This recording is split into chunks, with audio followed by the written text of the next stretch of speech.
when I got home from work that day, I was just like, God, just let me know he's okay, that he's okay and he's with you. And next thing you know, I hear my husband start shouting at me to come downstairs, and I'm just sitting there. I'm like, give me a minute, I'm getting dressed. He goes, no, you need to come downstairs right now. You need to see what your son just found. This is Touched by Heaven, everyday encounters with God, those moments when heaven and earth collide. And we see God. We see his hand reaching out to us, attempting to get our attention, inviting us into a closer relationship. Welcome, I'm Trapper Jack. So glad you're here for this one. What do we have? We have little stories, big lessons. Every now and then, it's just kind of cool to walk through shorter conversations, a bunch of flare gun moments where God shoots off the flare gun and says, hey, I'm right here. These little conversations he has today. Let's see, he's having these conversations through, we've got cereal boxes, have a near-death experience there. We have a laughing Jesus. We have, we're going in and out of New Age, and we have the answer to a prayer that comes on the side of a truck because God uses all of it. He uses all of his creation to have these conversations with us. We just have to be aware that he's having these conversations with us. So let's see. Let's start with, we've got an old camera with some, look what's inside. You might be out on the road right now listening. Let's go out on the road. We'll go to see Joanna or Joanne or Joe. I mean, you have a choice here. Just so you know, you can call me Joe. Joe it is. Are you in the car? I am. I'm actually getting ready to pull into a parking lot to do our call. Okay, let's pull into the parking lot. Do you need any help driving? Yeah. May I parallel park for you? May I turn on your blinker for you? Anything? Actually, I'm quite good at the parallel parking. So, how did you find the podcast? A while ago, I was looking for, like the paranormal kind of creepy-ish kind of stuff, but I came across your podcast. I was looking for, like, Marian apparitions, of visions and, near-death experiences where angels came around, and that's when I found you. Mm-hmm. So thank you. It's only been a few months. Okay. But I'm on episode 134 for you right now. Oh, you're working from the beginning? I'm working all the way up from the beginning, yeah. I like to see how the podcasts evolve over time. There you go. Yeah, I get leprosy in episode 210, just so you know, and then things start falling off, and it's just amazing how I recover. Well, or not. Or I'm just messing with you. One or the other. I think you might be. Might be just messing with you. Years ago, Joe and her husband decided to take the family and move from California to Utah to be a little closer to the home office. I love it here. It's actually, even being in the heartland of LDS. LDS, as in Latter-day Saints or the Mormons. It's gotten me to go back to my Catholic roots. Yeah, because you see it around you. You see faith around you, don't you? Right. So I brought out the rosary beads, started doing the rosary every night, religiously every night, and then eventually started looking for churches in the area. And I've been going every weekend ever since. And what's changing for you? What's changing for me? I find myself to be a lot happier. I don't dwell on the low points of my life anymore. I kind of take them as like a test and a trial now more than anything. Mm-hmm. Rather than just being mad, I try to find the silver lining. So now we get to Joe's story about the old camera and an old friend. Well, the story is about my friend Jason, who passed away tragically. He was in Mexico for a wedding, and he passed away that morning, early in the morning hours.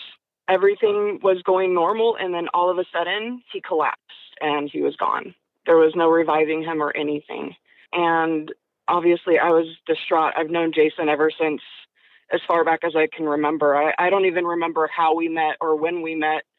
We just grew up down the street in the same neighborhood from each other, playing baseball in the street, playing football, hide and seek, all of that stuff. And I was actually in his wedding. But anyway, so a few months later after he passed away, I'm still grieving, very depressed because he was my person. And silently, when I got home from work that day, I was just like, God, just let me know he's okay, that he's okay and he's with you. So I just go ahead and go about my business, get dressed into some comfy clothes. And next thing you know, I hear, it's literally just a few minutes after I say that to myself too. And then my husband starts shouting at me to come downstairs, and I'm just sitting there. I'm like, give me a minute. I'm getting dressed. And he goes, no, you need to come downstairs right now. And I'm like, okay. So I go downstairs, and he just says, you need to see what your son just found.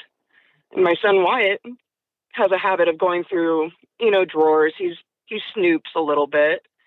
And he came across my old digital camera, and my husband fired it up and found so many pictures of my friend Jason, not just of him, but just of me and him, me and his wife, me and his firstborn child.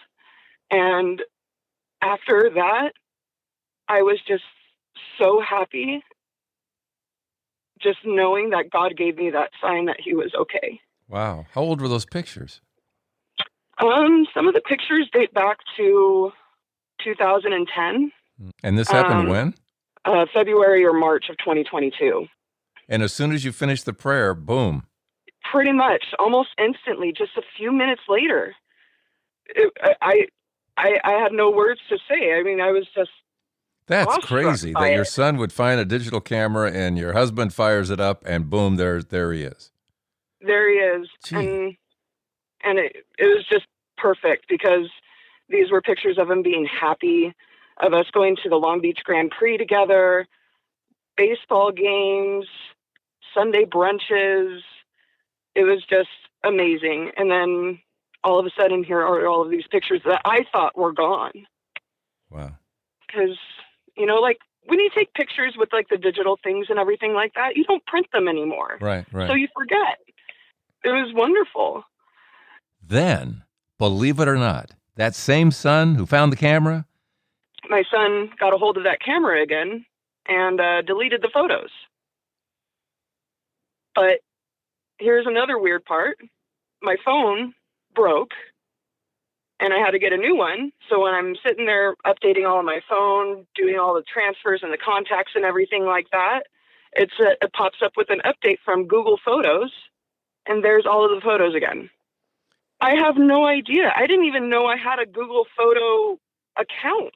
It was just something that just popped up, and it was like, would you like to update the application? And I was like, okay. And it updated and opened it up, and I'm just thumbing through some of these photos because I was like, oh, these are actually pretty cool. These are really old photos, pictures of my husband and I from like when we first met. And then next thing you know, here are all of these photos of Jason again. Same photos. Same photos, Yeah. Same exact photos. As if it wasn't enough the first time, here's God going, in case you thought that was, just coincidence, let me do this for you. Unbelievable. Right. Right. Yeah. It was wonderful. It was a great thing. Yeah. Well, that's beautiful. So what's your little takeaway? A big takeaway. What is your takeaway? Print the pictures. Yeah. Everyone is in the world that we live in now. Everybody wants to take pictures of everything, food, landscapes, and everything like that. Take pictures with your friends and your family while they're here. I like that. You got to live in the moment and take pictures while you can. Yeah, I don't think years from now people are going, look at that meatloaf. No, I don't think that's the part next to the heart is the meatloaf. I don't think so. Exactly. You got to take pictures of what's actually important. I was just so happy. I felt happy. I felt at peace knowing that he was at peace. Yeah. Amen. But another thing, Trapper, and I don't know if you want to put this on the podcast, but as I told you, I'm working my way up from the beginning of the podcast to current. And like I said, I'm on episode 134 right now. I'm pacing myself because I actually want to listen to them. I don't just have them playing just for noise. I actually like to listen to them. Okay. But it was an episode, I can't remember what it was called, but it was about the girl that chose her mom because of how bright she was. Yeah, I love that. I want to say 104. I think you're right. I think it was 104. Okay. But I have a memory that is quite similar to that. It didn't have light, but I remember God showing me my family, my mom, my dad, and my sister, and I picked them. And I don't know why, but when I heard that woman talk about her daughter picking her, I broke down in tears because I never knew anybody else had that kind of a memory. It didn't jostle something. It was already there. It was already there. Talk about that. How early do you remember having that memory? Oh gosh, Trapper, I don't know. Or has it just always been there? It's always been there. And you never told anyone? I told my sister just recently. Okay. Like right before I talked to you or started listening to your podcast, I just told her, I was like, I have a vague memory. And I think that we actually pick who we end up with. And I told her what I remembered. And she was like, that was great. I needed that. So it comforted her. Do you have some sort of recollection of knowing mom, dad, and your sister? Yeah, I remember. It was actually, I remember them walking out of the house. Like I could actually see them from above, walking out of the house to my dad's old car, like to go somewhere. And I was like, yeah, I like them. They look nice. That's interesting. Every now and then I do bump into this where someone says, I have a memory of, or my child said this to me and there's no way they could have known that type stuff, Right. Yeah, you get a little bit of that. Yeah.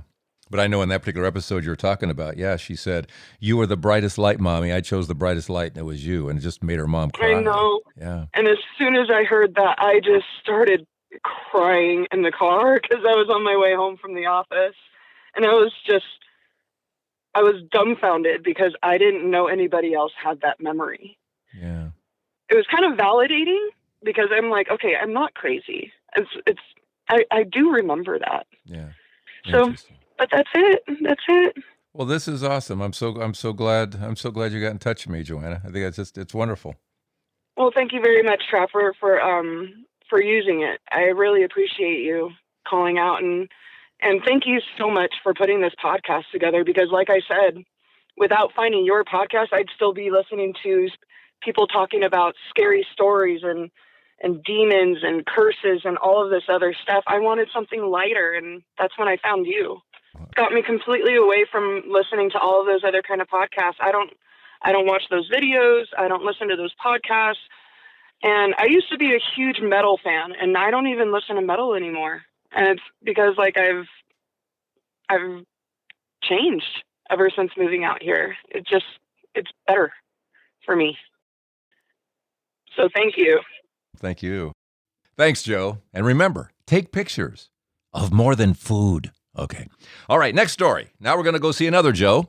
This is Sister Mary Jo. We've talked to her before. She's in New Jersey, and she's got a picture of the laughing Jesus. What does he think is so funny? I was on retreat one year at the upper room in Neptune, which is 4 miles from the beach, which is great. And I decided one morning to go down to the boardwalk and take a walk. I met this woman. I knew her kind of, and she started to talk to me. And she shared so deeply about the many things that happened to her in her life that were absolutely horrendous. I had no idea.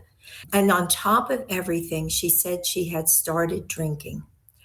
And I said, oh, I think it would be good if you got to a rehab. She said, I'm going to go to a rehab after school. I'm teaching school. And I said, oh, I really think it would be a good idea to go to the rehab now, as soon as you can. And no, I'll go after school. Well, anyway, we ended up leaving, I parted. And as I left, I thought, oh, I wish I had encouraged her. I wish she had listened to me. I wish I had encouraged her more. Should I have said more that she should really go to a rehab now with all that she's told me? So anyway, I got back to the retreat center. It was lunchtime, and I put my tray down and I looked up, and there is a picture of the laughing Jesus.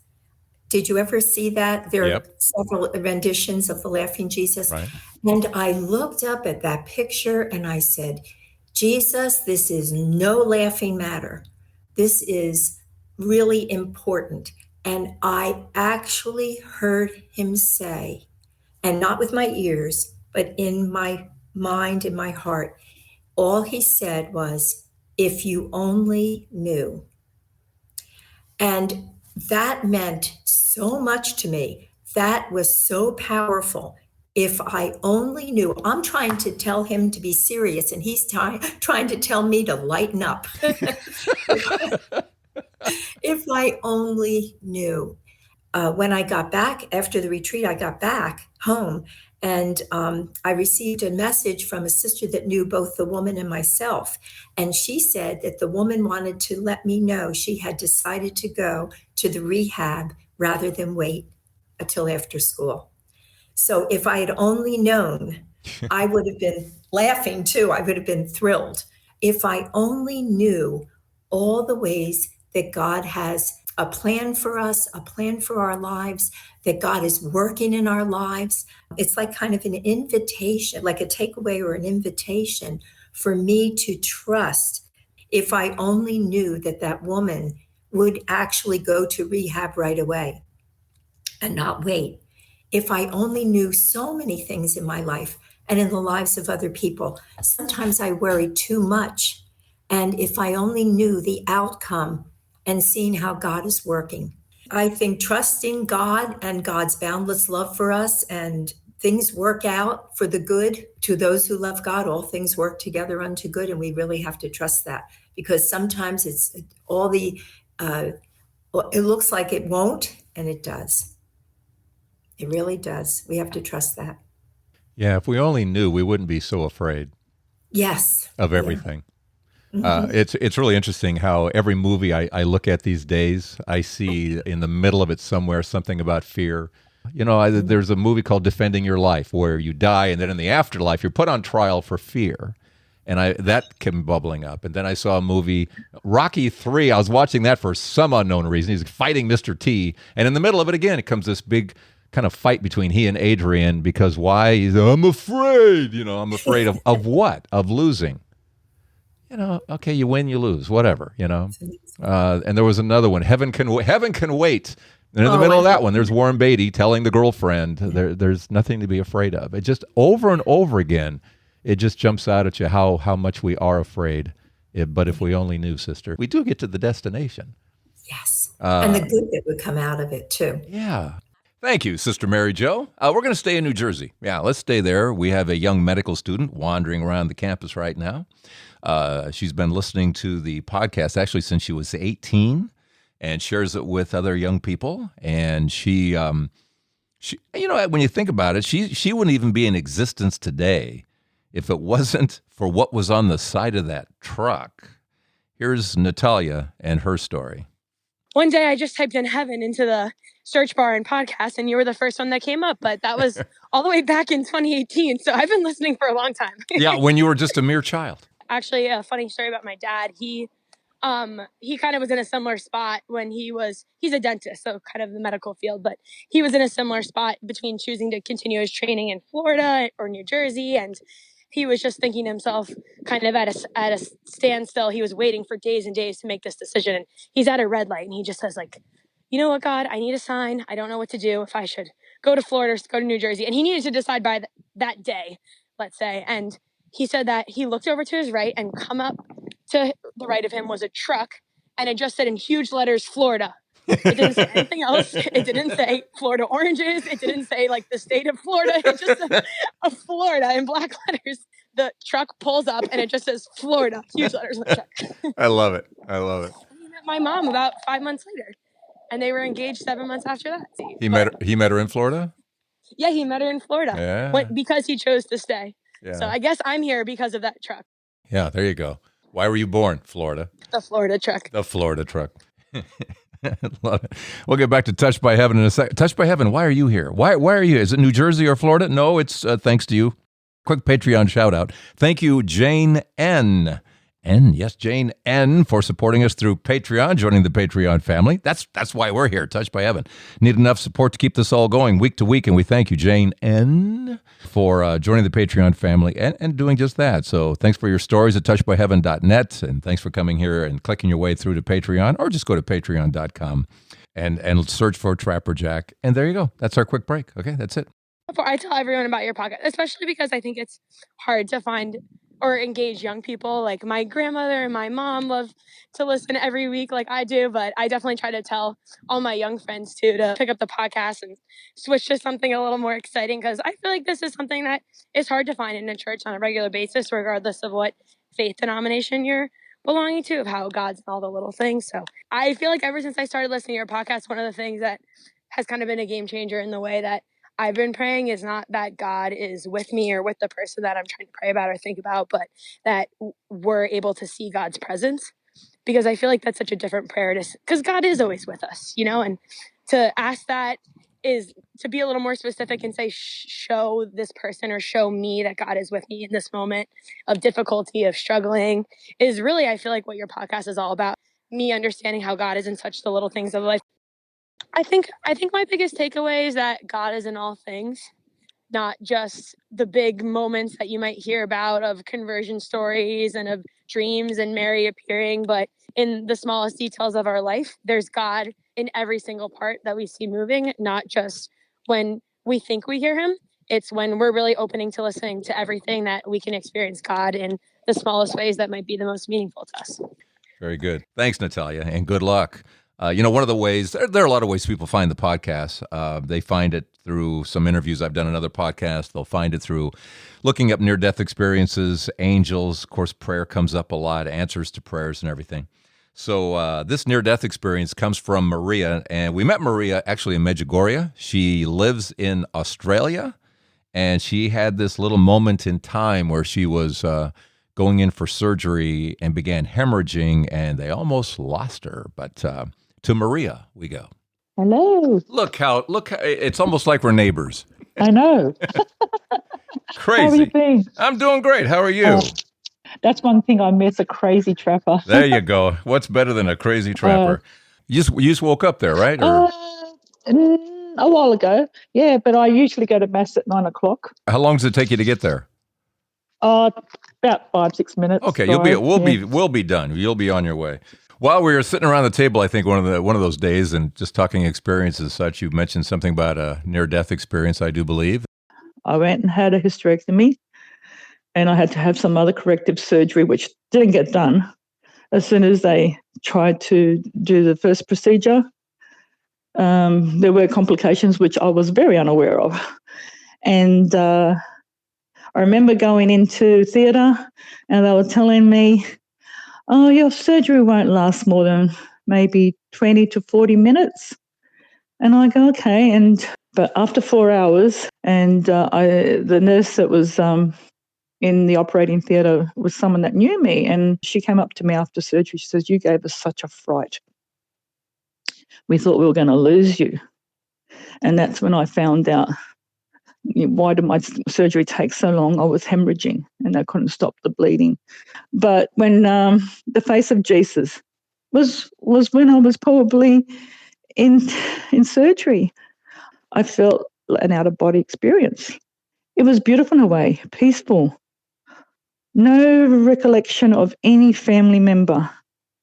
No recollection of having any children or my past. It was just a peaceful, beautiful place where I was just sort of like out of body, sitting up. I was on a white horse. It was just pure white, like you were in a big fluffy cloud. I can see myself all dressed in white. My hair was long, wavy to my mid-back, and all I could see is this beautiful face of Jesus looking straight up at me, not saying anything, but his eyes said everything. Just looking deeply into his eyes, and he had the softest light brown wavy hair, a very soft beard, not very long, and beautiful coloured skin. And he had a slight smile on his face, which radiated love. Love and peace was all I felt at that stage. And everything around us was just white cloud, white. And I'm sitting on this big white horse wearing a white garment. Jesus was looking like the divine mercy. I couldn't see any blood on him or any stigmata or any wounds. I could just saw him. He looked so clean and beautiful. And he was just looking at me with so much love. And then all of a sudden, it was just like I felt an electric shock in my heart. And it was like a jumping feeling when you get startled, and the horse is going up in the air, and I fell, and I felt this big thump in my chest. And then I heard someone say, "Mrs. Vigorito, are you okay? Are you okay?" And I go, "Yes, I just fell off a white horse." And then I was out again. I never used to tell anyone this story because I thought people might think I'm a bit crazy. But everyone knows how much I love Jesus. Thanks, Maria. And the takeaway from that short little near-death story, when you look at the horse and you look up, what does it mean? Spiritually speaking, what does a horse mean? And this is a white horse, so we're talking purity and all that.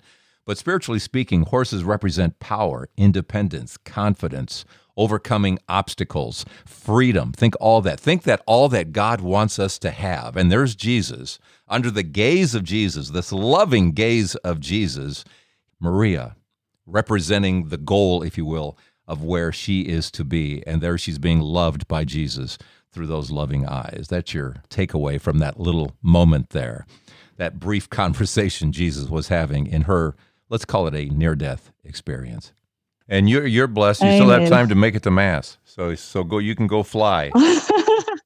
And as we continue along with these little stories and big lessons and flare gun moments and conversations with God, we come across Jacob, 27.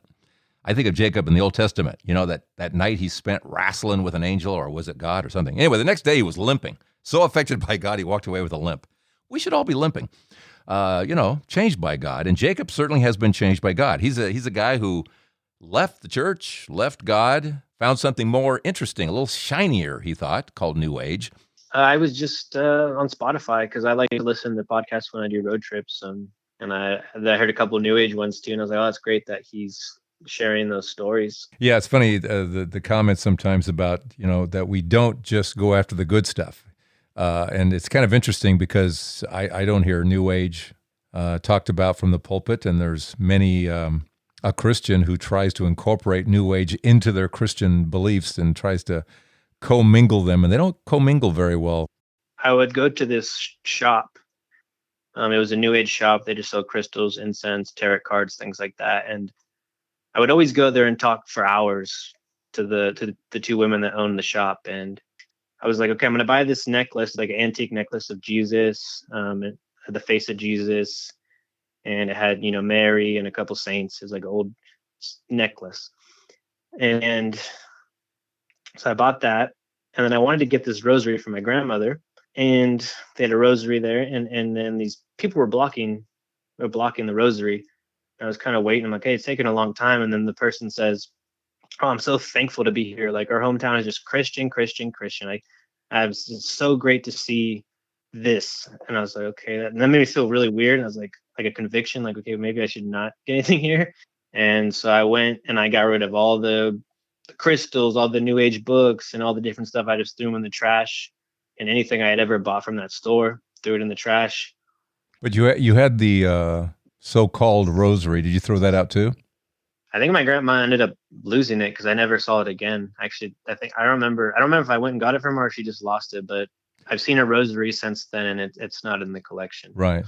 But there was something amiss with that rosary, something amiss with the Jesus necklace and Mary and all that stuff. They were not blessed articles, shall we say. They were blessed in a different manner. Yeah, they were Reiki blessed. Yeah. Go back again to 18 or whatever it was. What was the first misstep? Well, I think it was curiosity in the wrong things. And having the sponge mind of, I'm just want to soak up all these writers, try to be a great writer, but I didn't really discern on, okay, is this positive? I just kind of went in with reckless abandon, saw answers in, all the philosophies, all the writers, and naturally that leads you to be fragmented. These became my heroes, my prophets, and crystals, horoscopes, Reiki, plant medicine ceremonies, which is basically just psychedelics. And one of the things with the writing, I was reading these writers that say, oh, try these things to expand your consciousness. So that I was also fell into some addictions of like smoking and drinking and trying these substances because it's not an addiction. It's just it's for the sake of art or whatever, you know? Yeah, it's experience. You need that experience, Yeah, so that's what they tell you, right? And so So what happened? What was the awakening? I remember I just was like, what am I doing? And then there was just, I was just really broken. I was outside on the patio, and I just started to pray, because prior I had kind of picked up the Bible just because I heard Bob Dylan was like, hey, it makes for good poetry, man. So I was like, let me check out this Bible again. I haven't checked it out since I was a kid. And then I started reading about Jesus, and I was kind of like, wow, this is not who I remember him to be, because I felt I had projected so much on his representatives. I didn't really know him. And I said, Jesus, like, I need your help. I don't know what to do. And I just prayed.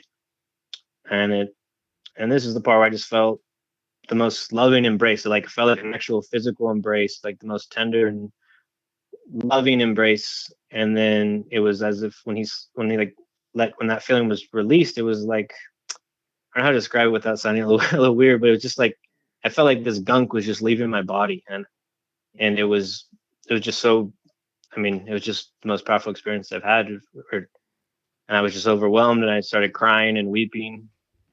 And I just started to read the Bible from then on. Were you going through this experience with anybody, or was it just you? It was just me. Mm-hmm. Well, that's the thing in the New Age too, is there's always an excuse for Jesus. He's anybody but the Son of God. He's a yogi, a teacher, an ascended master, or even some say he's just the product of a mushroom trip. He's a hallucination. He was never real. Anything, it falls under the anything but God, God. And that's the thing about New Age as well. Anything but God. So anywhere it can take you away from Jesus as God, right? Exactly. But at the same time, you're being told this is all just light. You're abundant. It's so beautiful. You're so accepting and loving of everybody. But to me, I think it's really a hyper-focused, I don't know if you call it a religion, or just a practice or whatever, but I feel like it is have religious aspects of it, but it's hyper-focused on self versus God and serving humanity, I feel like. Oh, yeah. All about me. It's all about me. How many years would you say you were doing New Age stuff? 4 years, I would say. Yeah. Before that, I think one of the ways the Lord reached me was just because I was so into the arts. I just kept reading all these people I looked up to, song, musician, poets. They just kept referencing the Bible. And I was like, okay, why are they so, why are they so inspired by the Bible, even though some of them aren't Christian?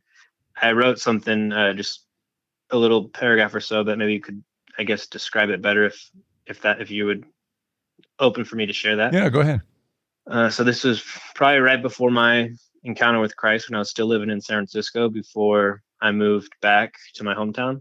Every day seemed to blur into the next, like I was sleepwalking through the hours. Numbness and detachment moved in as tenants. I never did get around to paying the rent. Living in a city that promised so much but delivered so little only added to my feelings of disillusionment. Instead of finding the utopia I had been promised, I felt like one of the living dead, simply going through the motions of life without any real sense of purpose. New Age gurus reassured me that I am God, I'm abundant. You just need to participate in one more plant ceremony or visit a Reiki healer and all will be well. You just got to do some soul work, brother. But here I was, a God downtrodden, tormented, and repulsed by reality. As Providence would have it, a single ray of light began to permeate my existence. That light expanded and evolved into torrents of indescribable love, a beacon of hope in the depths of despair. The God who created the universe introduced himself. When I first started, the first week as a Christian was kind of wild, because I just started to pray the Jesus prayer after reading about it. And for those who aren't sure what that is, recite the Jesus prayer. Well, in full, it's usually, Lord Jesus Christ, Son of God, have mercy on me, a sinner. And it's very big in the Eastern. So I now go to a Byzantine church, so that's also big on ours. But more of the Eastern Christianity is really big on the Jesus prayer. And if you keep reciting that over and over, I know I heard Bishop Robert Barron talk about this, how he just recites it and recites it and recites it, and you just keep kind of going deeper and deeper with it. Have mercy on it, and you start to feel him a little bit more, even more. Yeah. Oh yeah, it's very powerful prayer. And the fact that this topic has come up so many times, especially of late, just says how massive an issue it is. Whether people have wandered away and need to hear this, it's interesting. The last time we ran something on New Age, the song Aquarius by the Fifth Dimension back in the 60s and all that. And, let the sun shine in, because it's always, you're proclaiming that all this occult stuff is like, it's the sun coming. It's not, it's dark. It's really dark. This time around, I've been wondering why I've been getting the song. It's from Jesus Christ Superstar. And it's Hosanna, hey, Zana, Zana, Zana, hey. Hey, JC, won't you, pray for me or whatever. It's a distorted look at who Jesus is. And that's kind of what you've proclaimed here in that store. It's a very distorted look. It's not a truthful look. You may say the right words, but that's not who Jesus is. He wasn't just a good guy. He wasn't just a prophet. He wasn't just a teacher. He was God, and he said he was God. Yeah. And so when we try to make him into something else, no, that's not who he said he was. So it was C.S. Lewis who did the famous, he was either a lunatic, a liar, or the Lord. Pick your L. Yes. He was either lying, or he was crazy, or he was who he says he was. Jesus was God. And again, New Age will take you anywhere but God. So Jesus just had to be a great guy who said some really cool things. He's one of many. Well, he's not. So that's interesting why that song has been playing of late. It's a distorted look, and it's not the truthful Jesus in that song. For people that have been in the New Age, you really have nothing to lose. You try every day to try the latest practice, latest meditation, whatever it is so you have nothing to lose, and to come into Christ, and you can ask him, who are you? He says, come and see. And so you can go to him with anything and ask him who he is. You don't have to take my word for it. Any of the wonderful writings online, you can have that direct knowing. The Hebrew word of yada is relational knowing. You can have that with Christ, and he doesn't have to do all these loops and these hoops and these stuff to do it. He could just come to him in prayer as you are.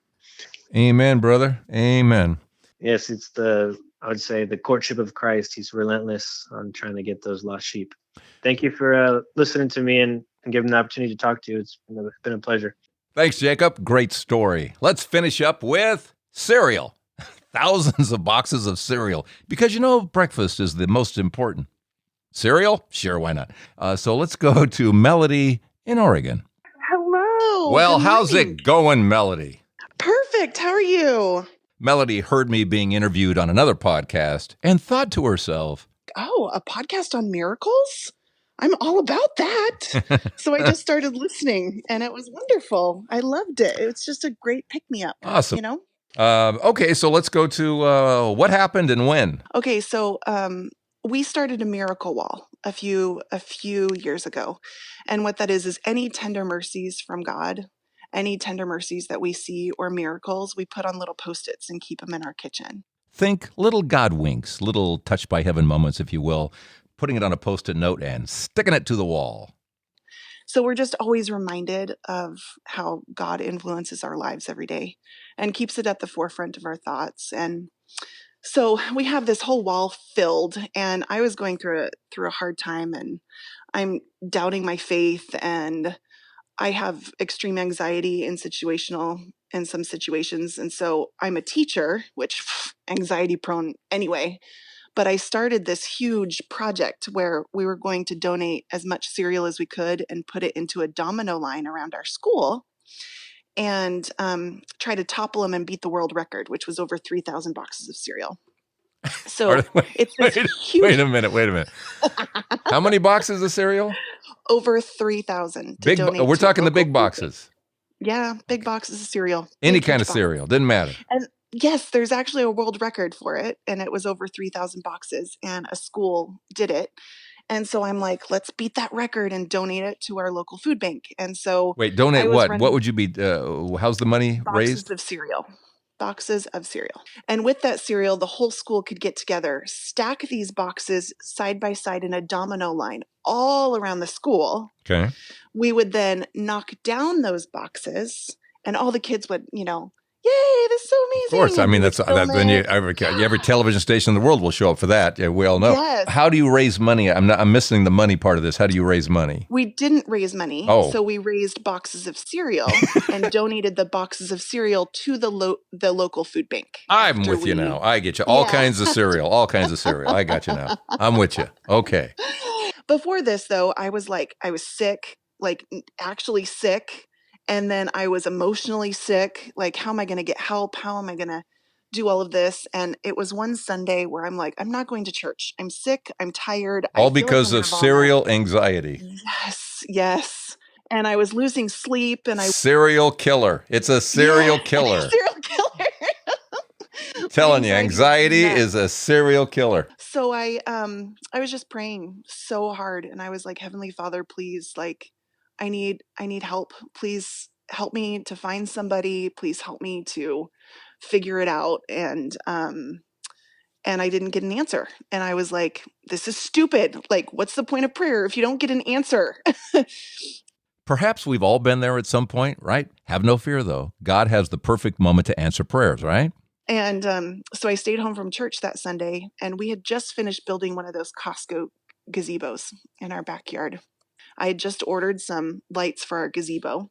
I went outside to kind of hang them. Melody now has everything she needs to hang these lights out there in the gazebo and everything, except she finds out she needs just one staple. Just one staple. But where's the staple gun? Gosh, where is my staple gun? I had a huge commercial staple gun. I was looking all over for it. And of course, when you're in that kind of emotional state, you're like, everything sucks. Everything's going wrong. Oh, I hate my life. So I went out to the garage again, and I'm just looking everywhere for something that could attach this. And then it was super hot. I just ran my fingers through my hair in front of my tool bench. And I was like, what is this? And out pulls a single commercial staple. One staple was lodged in my hair. What? Out of nowhere. And I was like, oh my gosh, what is this? What is happening? And I was like, it's a miracle. And so it went on my miracle wall, wrote a Post-it note. But what spoke to me in that moment was that if the Lord cares enough about these stupid, dumb lights, He's going to care that I make this event a success and that it goes off and everything's going to be okay. Well, did you ever find your staple gun? Yes, it was at school. The only possibility is that there was a staple on my tool bench somewhere and it somehow magically stuck to my finger or flung into my hair. Yeah, but only one. Somehow one. Somehow. Just one single commercial staple. She was then able to take that one staple and tap it into place, making the lights perfectly aligned. It was magical. It was great. That's great. So from there, you had developed the strength to go onto your cereal box. Yes. Cereal killing. And it didn't go off without a hitch. There were a lot of hitches. I bet there were. But I made it through. Did you get together a team? How did one attract a team to help with this? I woke up Monday morning at 3 a.m. and a name popped into my mind. And I called that person who popped into my mind, and he was more than happy to help me with it. He was the one with the organizational skills to pull it off? Yeah. You got to have somebody like that. Yeah. I really do. And I'm not like that. I'm a scatterbrain. That's two of us. Two scatters here. Two scatters. And it was a great event, and the news showed up, but I was really stressed about it because I was the one in charge of this, and I really expected we'd get a couple hundred boxes.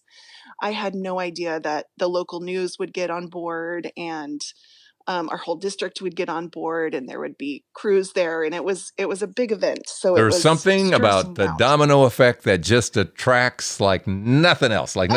So you've got 3,000 boxes. And did anything fail to go? Did they all go? No, it failed. It was not great. A box did not go over here and there? Well, yeah. And because our school is an older school, so we had to do it outside, most of it outside. And it was super windy that day. Oh, no. And so we had to double up on boxes. And we actually ended up beating the world record, but we couldn't get it into the Guinness Book of World Records. Because they didn't all go down. They didn't all go down. Right. We had to double up the boxes so the wind wouldn't knock them down. And There's video of me like pushing over some, and Oh, oh my but it was a gosh. great event, and it raised, we gave a lot to the local food bank, not money, but cereal. Okay. And they said that they could go through that cereal in like 2 months. Like that's how it's Okay. desperate need. So So look what God did here. He takes someone who says, this is stupid. Like, what's the point of prayer if you don't get an answer? and answers every prayer. You have angst? No problem. I'll get you someone to help you on the project. I'll give that message to you at 3 a.m. Let's see, what else? You need a staple? Okay, we'll just connect it to your finger, put it in your hair. However all that worked, yeah. Okay, 3,000, you need 3,000 boxes of cereal to win this thing. Does it matter whether or not they all go down? Forget about whether or not you're in the Guinness record. The goal was to raise cereal, right? They got their cereal. Every prayer was answered and went up on that miracle wall. So there you go. Thanks, Melody. Thank you so much. Keep doing what you're doing. I really do love your podcast. Thank you so much. It strengthens the faith of a lot of people. So thank you. Thank you. I think I'll take your advice. As long as the stories keep coming in, and you can do that right here at touchedbyheaven.net. What's your story? Angel encounter, prophetic dream, vision, near-death experience, whatever it happens to be, big and small, right? Let me know here at touchedbyheaven.net. You can also come here for Patreon support. That's the other thing that makes these things happen week to week as well. So thank you. Patreon.com, or come here to this episode at touchedbyheaven.net. Oh, thank you for making us a 5-star podcast with your ratings and reviews. You have no idea how that helps us to spread the news about all of this. So if you like what you get here, thank you in advance for just taking the time now to, if your app allows, to leave a rating and review. And thanks again for the 5 stars. Appreciate that. So let's do this again next week here at Touched by Heaven, Everyday Encounters with God. I'm Trapper Jack, who does this podcast, where we have all these cool stories of encounters and everything. Oh, a podcast on miracles? I'm all about that.